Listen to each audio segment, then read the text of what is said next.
you're in a place that has more than 8 IDAs. We've had problems with them funding retail establishments, flaunting a law that you adopted in 2013. Why do we need IDA reform? What do you want to see the IDAs do? Why is this needed?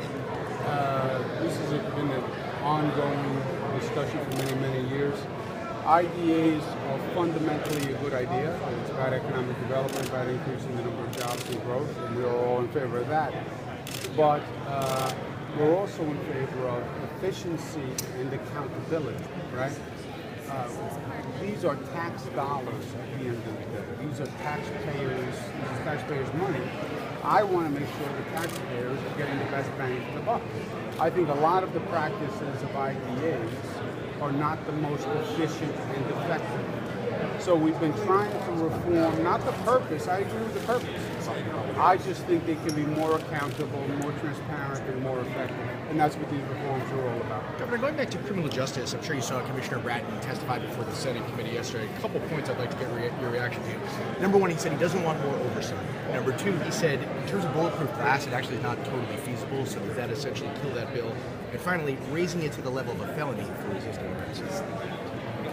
Well, look, I think after the Eric Garner case, I don't think the position can be we do nothing. And I haven't heard his testimony, but if that's his position, I disagree with him. In terms of the bulletproof glass, I mean, is that a bill you think? I mean, I know the bill is in. Is that done, you think, if he thinks it's not a good idea? Well, it's not just a New York City bill, it's a New York State bill. So that's the opinion of New York City. Then there's something called Buffalo, Rochester, Syracuse, Albany, Nassau, Suffolk. And finally, resisting arrest. Essex County, Clinton County. Resisting arrest. Westchester. There's a whole bunch. Yeah. Resisting arrest, a higher penalty? I haven't heard his testimony. Comptroller DiNapoli put out a report today that kind of questions the use of tax breaks, and I guess in the past you've said that if we, kind of leave the program, quote, other states will eat our lunch. If there's no proof that the tax breaks are working, do you, are you considering cutting back to lower taxes? Yeah, I disagree with the controller fundamentally and on his concept of economic development. This state lost its effectiveness and primacy in terms of attracting businesses over the past decades.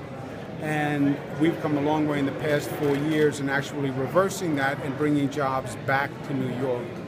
And to the extent the controller thinks we should go back to the old way, which saw New York losing jobs, I couldn't disagree more strongly. Just one more question. Governor.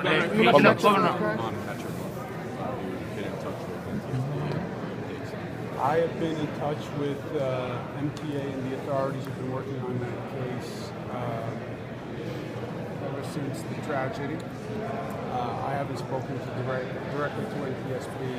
That's not my place, but the MTA is talking to NTSB.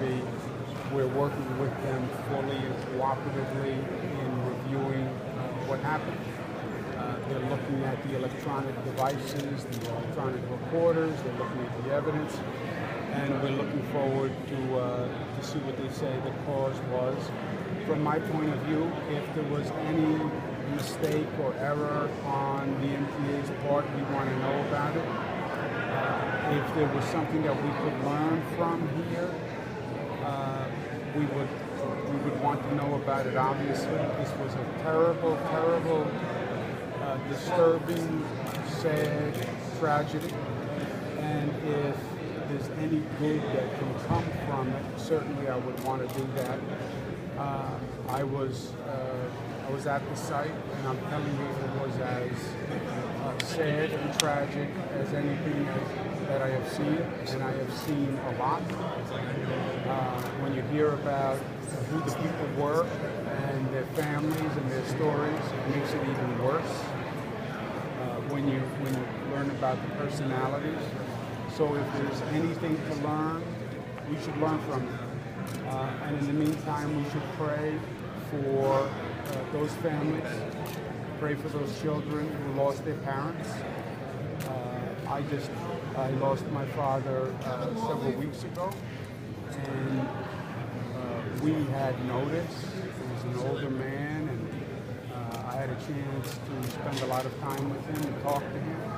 I can't imagine the pain of a family that the person walks out the door in the morning and you think they're going to come back that night, and then you're told they're gone and you're never going to see them again.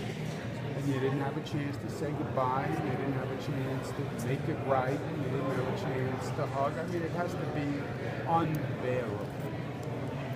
And that there is no reason why my mother, why my father, why my wife, just pure randomness. They happen to be in the first car, they happen to be in this tragic accident. It's a devastating, hurtful situation. So, again, if there's anything we can learn, that obviously we would. Okay, thank you. Education reform. Can I just Last ask this one. one real quick? In the past, you provided kind of an outline for the local budgets as to what they can expect from state aid. This year, you said you won't do that unless the legislature passes your list of reforms. Is that fair to the local district, just as they plan their budgets? I don't want to be difficult with you. It's a nice jacket. I like you as well. What you said is totally wrong. In the past, there has been one budget proposal of a certain percentage, call it 1.7%. And that was my proposal. So I ran what 1.7% would mean to Nassau, what it would mean to Suffolk, etc. Here we have two proposals, 1.7 or 4.8, or maybe anything in between if there winds up being a compromise position. So there really is no estimate that I can give because we don't know what the budget is. I think it's between 1.7 and 4.8. By the way, the legislature said they want to go higher than 4.8, so we don't know what it is. The reverse is this. You can say to any school district, you know what you got last year. The bottom line proposal is 1.7% more than last year. So add 1.7 to last year, and that's a ballpark of what you'll get next year. Okay, thank you, everyone. We have Right? You're going to get 1.7% more salary next year. You know what your salary was last year? Add 1.7. We've had school runs for decades. Though. This is Governor. the first year we've not had them, and some people are criticizing you, saying you're being political. You don't want to tell each district even what they might get, a range.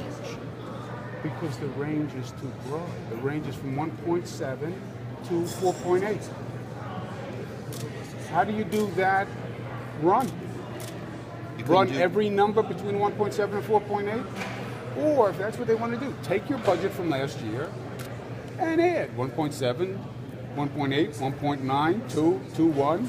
Governor, just one question. Can you explain why did you decide to link the DREAM Act with a private school It's the tax best credit? way to get it passed. Okay. It's part of a strategy then. Yes, to get it passed. Okay. Because they wouldn't pass it last year. Okay. And I think this gives it the greatest likelihood of passing. All right. Thank you very much, sir. Thank you, sir. Thank you, guys. Good to see you. Good to see you, sir.